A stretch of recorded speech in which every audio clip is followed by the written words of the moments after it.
तो वाक्य उसको एक उपहासास्पद वाक्य लगेंगे। ऐसा कैसे हो सकता है? वो ऐसा सोचेगा। अभी बुद्धि कुछ शुद्ध है, अभी सत्संग मिल रहा है, अभी मन में आ गया है कि भजन करना चाहिए, कर लो। ये बार बार ऐसी कृपा नहीं होगी।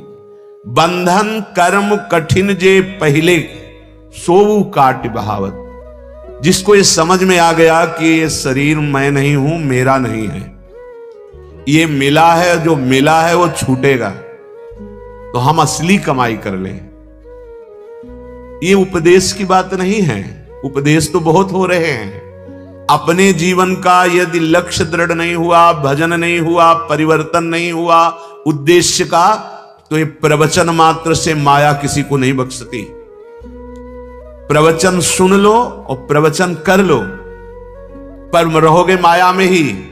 जब तक अव्यावृत भजनात्, निरंतर भजन नहीं, तदर्पिता अखिलाचारिता, समस्त कर्म भगवद अर्पित नहीं, तब तक हृदय का परिवर्तन नहीं होता। वाचिक ज्ञान से माया पर कुछ भी प्रभाव नहीं पड़ता। हृदय का ज्ञान होना चाहिए, अनुभूत ज्ञान होना चाहिए। तो ये मिथ्यावाद शरीर, इसके भोग, ये प्रारब्धानुसार शरीर जीवित रहता है, प्रारब्धानुसार इसको भोग मिलते रहते हैं, सुखी या दुखी करने वाले। आप पुरुषार्थ कर लो भगवत प्राप्ति के लिए। कर्तव्य कर्म को भगवत समर्पित करते हुए निरंतर नाम जप, भगवत आसक्त चित्त हो जाना मनुष्य जीवन का परम फल है। अगर संसार के शरीर और भोगों से आसक्ति नष्ट नहीं हुई तो घाटा हो गया, और यह घाटा हजारों जन्मों में पूरा नहीं होगा। जब हम भगवत आसक्त चित्त हो जाते तो हमारे कर्म बंधन कट जाते हैं, समस्त कर्म बंधन छिन्न भिन्न हो जाते हैं। जहां कर्म बंधन छिन्न भिन्न हुए, नष्ट हुए, तो भगवत प्राप्ति करनी नहीं होती। भगवान यहीं बैठे हैं, जहां मैं वहीं भगवान, जहां भगवान वहीं मैं प्रकाशित हो गया। अब मैं और भगवान दो नहीं रह जाते, सिर्फ भगवान ही भगवान रह जाते। अंतःकरण भगवत स्वरूप हो जाता है।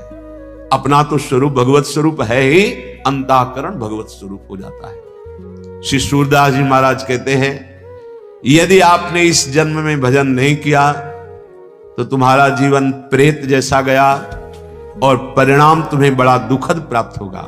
वही बात श्रीपाद प्रबोधानंद जी महाराज कह रहे हैं कि ये मिथ्या इंद्रियों के विषयों को कब तक भोगते रहोगे। कभी थोड़ा बैठकर एकांत में विचार करो कि बहुत बार भोगा, पर मिला क्या हमें? पर विचार है ही नहीं। विचार तो दूषित हो गए हैं, अपवित्र विचार हो गए हैं। आप ध्यान नहीं दे पा रहे कि आपके समय को केवल नष्ट किया जा रहा है, ये छूटने वाला है। श्रीपाद कह रहे हैं, जो तुम्हें सदैव महासुख प्रदान करेगा, आ जाओ श्री वृंदावन धाम। ये किशोरी जी का निज महल है, इसमें प्रेम सुधा भंडार भरा हुआ है, प्रेमामृत। निरंतर प्रेम में डुबोने की सामर्थ्य वृंदावन की है, पर वृंदावन में वही प्रेम में डूबता है जिसको रहनी आ गई है। अगर थोड़ा भी अभिमान है तो वृंदावन के सुख को नहीं ले पाएंगे। वृंदावन इह विधि बसे तज के सब अभिमान, धन का अभिमान, बुद्धि बल का अभिमान, शरीर बल का अभिमान, साधन बल का अभिमान, ये धाम है। जब आप इस धाम की रज्जु में लौटेंगे, रसिकों का संग करेंगे, तो अभिमान अपने आप गलित हो जाएगा। सच्ची कहते हैं, हृदय में ऐसी स्थिति आ जाती है कि ना अहम रह जाता है और ना करता रह जाता है, केवल देखता है वो क्या हो रहा है। प्रभु अब क्या करवा रहे हैं, प्रभु क्या बुलवा रहे हैं, प्रभु क्या चिंतन करा रहे हैं, ये देखता है उपासक। जो वृंदावन का कृपा पात्र उपासक होता है, उसमें कर्ता भाव नहीं होता है। कर्ता भाव अहम लय हो जाता है प्रभु के चरणारविंद में, और स्वयं प्रभु उसके हृदय में बैठ करके भागवतिक चेष्टाएं कराते हैं। किंचन मात्र सुसुख वांछा नहीं रह जाती।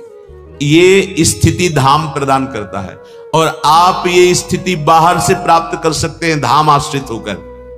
जैसे पूज्य भाई जी श्री हनुमान प्रसाद पोद्दार जी गीता वाटिका में पूज्य श्री राधा बाबा जी, आप कहेंगे ये बड़े महापुरुष हैं, तो ये बड़े महापुरुष किनके हुए? प्रभु के।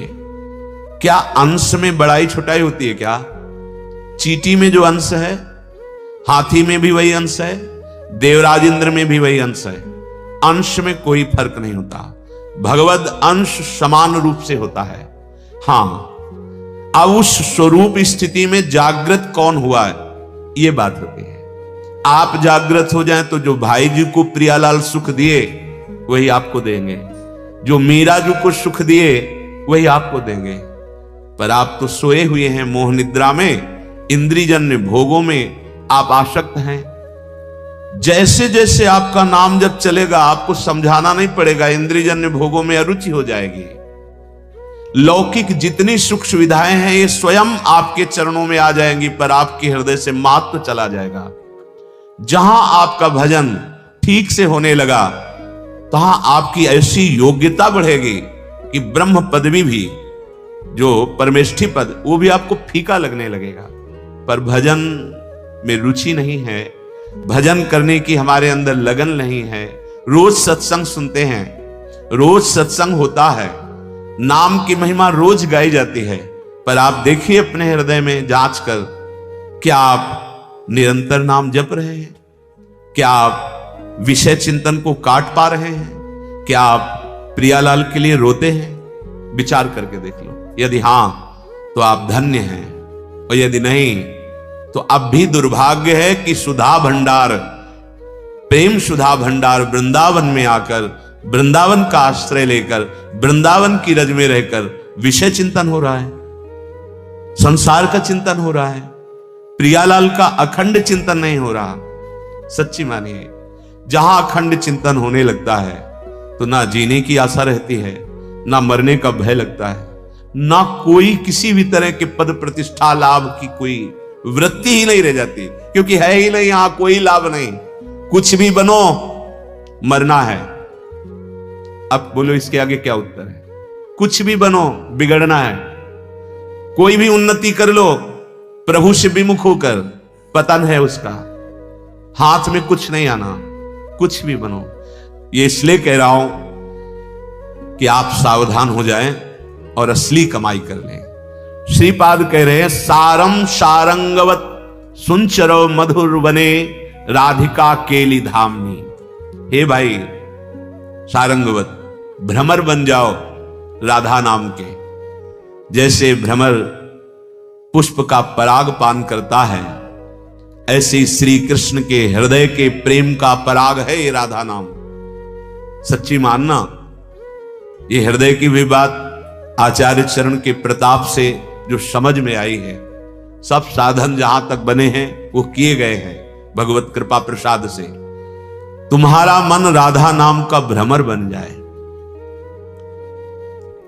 प्रेम का समुद्र लालजू महाराज हैं, और उस समुद्र का सार प्रिया जो है, और प्रिया लाल दोनों को अधीन कर ले वो राधा नाम है। ये हम किसी संप्रदायवाद या पक्षपात से नहीं कह रहे, मान लो ये हृदय की बात कह रहे हैं। अहो भाग्य जिनको विश्वास हो जाए इस राधा नाम पर। भ्रमर बना दो।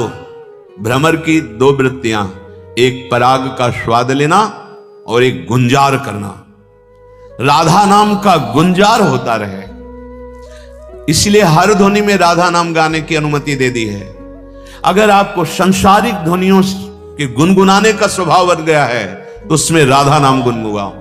राधा नाम ऐसे भ्रमर की तरह गुनगुनाओ कि वो छूटे ना। कोई भी ध्वनि पकड़ लो, राधा राधा राधा राधा राधा।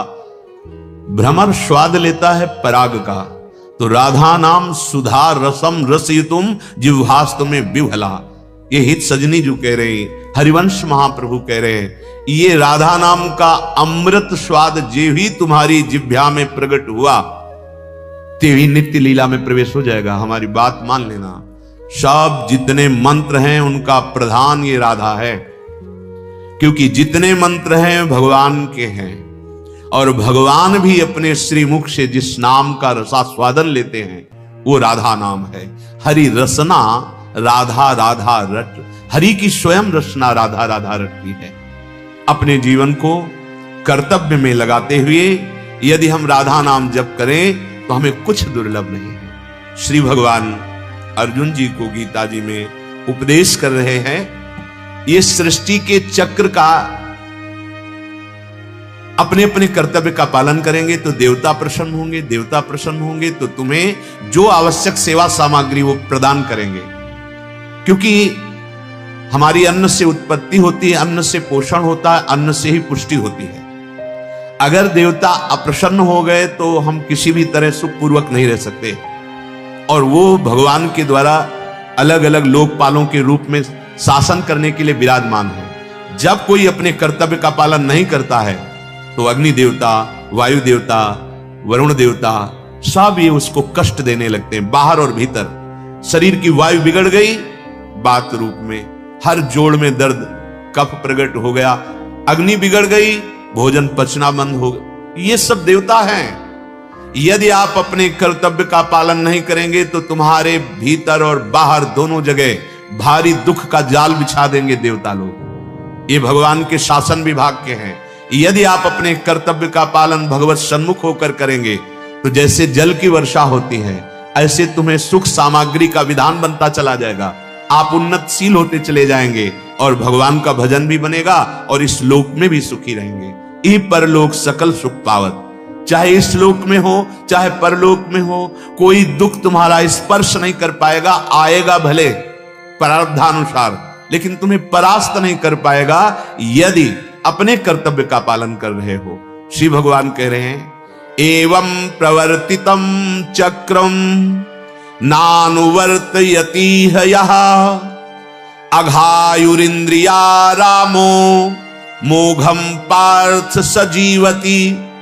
वही बात जो सूरदास जी महाराज भी कह रहे थे, वो जीता जी प्रेत हो जाता है। जैसे गोस्वामी जी कह रहे, जीवित मुर्दा टहल रहा है, भगवान यहां कह रहे मोघम पार्थ सजीवति, उसका बिल्कुल बेकार जीवन चला गया। किसका? जो अपने कर्तव्य का पालन नहीं करता है। इस लोक में भगवान ने जिसको जो कर्तव्य दिया है उसका जो पालन नहीं करता है वो सृष्टि चक्र में बहुत बड़ा धक्का पैदा कर रहा है। जैसे आपको धर्म पूर्वक अपने अपने